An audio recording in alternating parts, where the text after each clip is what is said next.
So hi, on the Good Noise Podcast. We're here with Jade from Fox Teeth. We're going to ask them some questions today about their new song, Yellow Houses. How do you feel about the response to that song so far?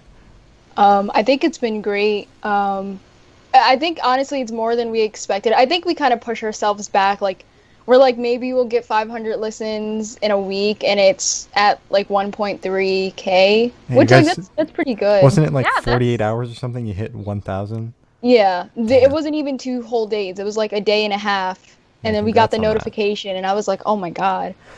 Damn. But it's really cool because I think for all of us, it's probably our favorite song off of the album. And I think it definitely reflects us the most as a band. So it's really cool to see that people like really hyped it up and like heard it and kind of had like a shock factor, but a good shock factor. Hmm. Mhm. Yeah. You guys deserve it. Thank you. Yeah. Um, so what does the name mean? And is there any story behind the cover art? So, okay. So the name, the song is kind of just like about being sad generally, like but with Yellow House is my ex. We had been, and this was years ago. I was like 16, but we drove to Asbury Park, and she said to me, she's like, my favorite color is the exact yellow of the yellow houses in Asbury Park, and it always stuck with me. And then when I started writing the song was after we had broken up, and I was just so sad, and I was like, I feel like the color yellow, like everybody associates that with happiness and nice things, and I was like, I just think it's a really good contradiction for a song title. Even though I started writing the song before I had the title, but once I thought about it, I was like, I think that's kind of the perfect thing for it. And with the album art, I was trying to think of like crazy ideas. Like I was trying to find yellow houses in my area and stuff, like looking them up, and I couldn't find anything that looks cool. And then in my backyard, I realized like my neighbor had a really pale yellow house, and I was like, you know what? I could just take a picture in the backyard, but I gotta spice it up. So in the middle of one of the days a few months ago, I just dragged a mattress out there Oh. and just laid it on the ground and took the picture. And then obviously the fire was not real, but I edited that in afterwards. And honestly, photographer wise, I think that's the best thing I've ever made. I think it came out really clean. It did. And I was really proud of that. But I just felt like it was simple, and because we talk about like setting a house on fire in the song, like I was like, something needs to have fire in it, and there definitely needs to be a yellow house in the picture. And it just kind of worked out. Yeah. Okay. Yeah. Wouldn't really make sense if you had like a greenhouse. Yeah. Yeah. Like I'm it'd glad- be a little awkward. It would. Just a little. Just a little bit. So can you tell me a little bit about your writing process for that song? So like I said, I started writing it a year ago, and I literally only got the first two lines, and I just kind of like left it alone because I just like, my writing style has definitely changed. Like it's matured a lot more. And I'm glad I got to go back to the song. But like I said, I only wrote the first two lines, and I left it in my notes, didn't go back and touch it. And then one day I was like on my phone, I was like, oh, let me go through like any old songs we have and see if I could like just rewrite stuff. And I saw that, and I was like, I could definitely mess around with this and make it sound like a really mature song. Or not necessarily mature, but a song that shows our growth as a band.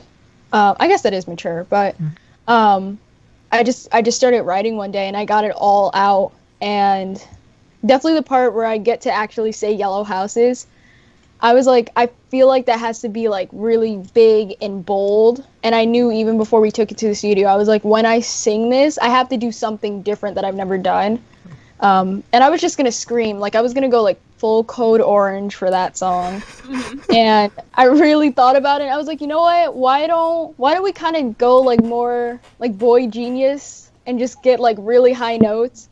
And I usually don't do stuff like that, so I was like, please God, don't let my voice crack in the studio.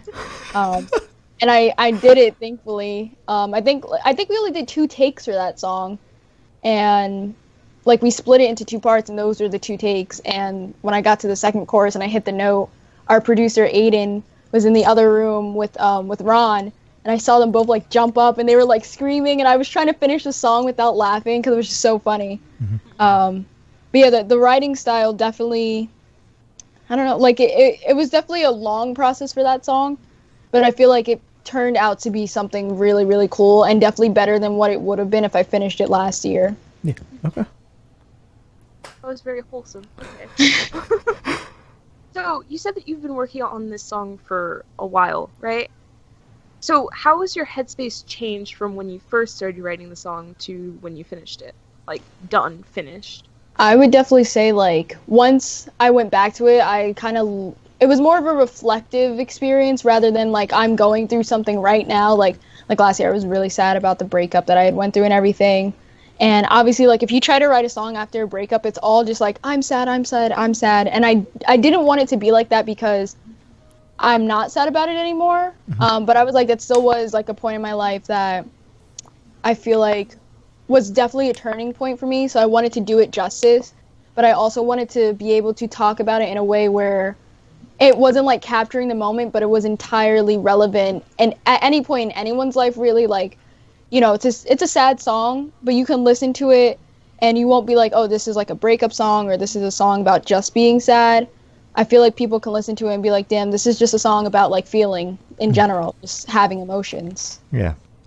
The world also doesn't need yet another just true breakup song. So yeah. There's a lot of those, and I'm not Taylor Swift, so I don't think I've ever written, like, a genuine one, and I don't think I ever will because I just can't. Yeah, I get that. That's yeah. fair. So is there any artists or band influences that you can hear on that track?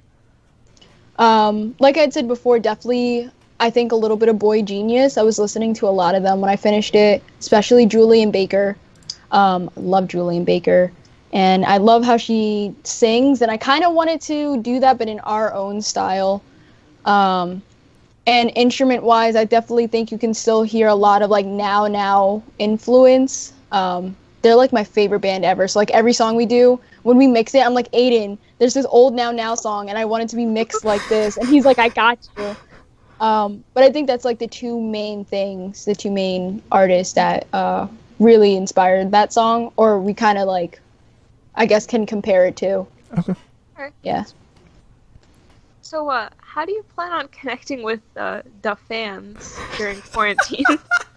Shane wrote it like that, so I'm saying it like that. The fans, yeah. The fans. Well, obviously we've been doing live streams, like we did Good Noise Fest, which was awesome. You know, I've said it a million times, but, like, that was probably the coolest thing we've gotten to do. That was the first time we filmed something together as a band. So, you know, a million thanks to you guys for setting that up. Thank you for being part of it. But we really just, like, I've mostly been doing live streams. We're obviously trying to find new ways to do everything because the guys live about 30 minutes from where I am.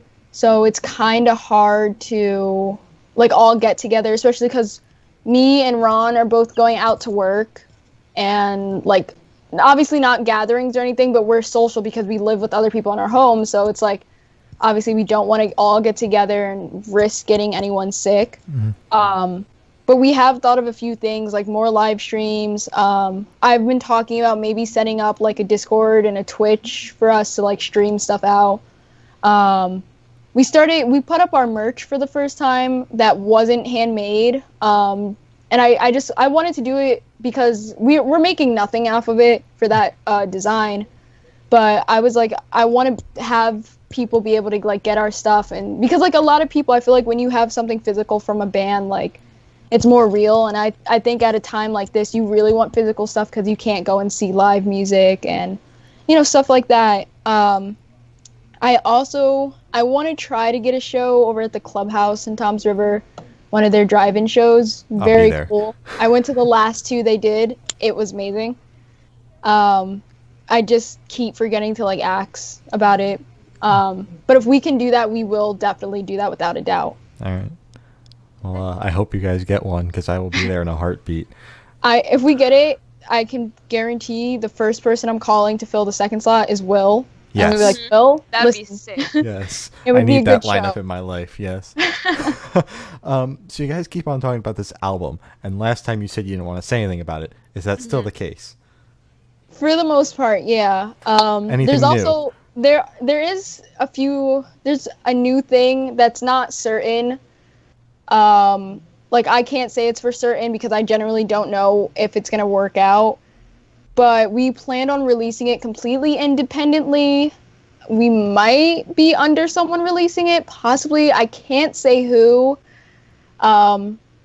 even though I'm sure people take the hint because I never shut up on Twitter. Oh, I know exactly who this is. But not 100%, and I can't say anything on their behalf, of course, but that might be a possibility with the album, which means there's definitely going to be a lot more physical stuff with it. Like, we planned on just having cassettes and maybe a few vinyls, but if we do get picked up for it, we're definitely going to have a lot more. We're going to have better merch. Regardless, we're going to have better merch than what we have because the, like, little hand symbol is very tiny, and I feel really bad about the sweatshirt prices, but, like, I can't control it. But with the album, I think if we go that route, there's going to be a lot more visual to go with the sound. Even though, like, we're still working on some things. We're definitely most likely going to have a music video for at least one song. It's still, like, some things are still up in the air, other than the fact, like, it's been recorded, it's being mastered, so it's pretty much, like, music-wise, it's done.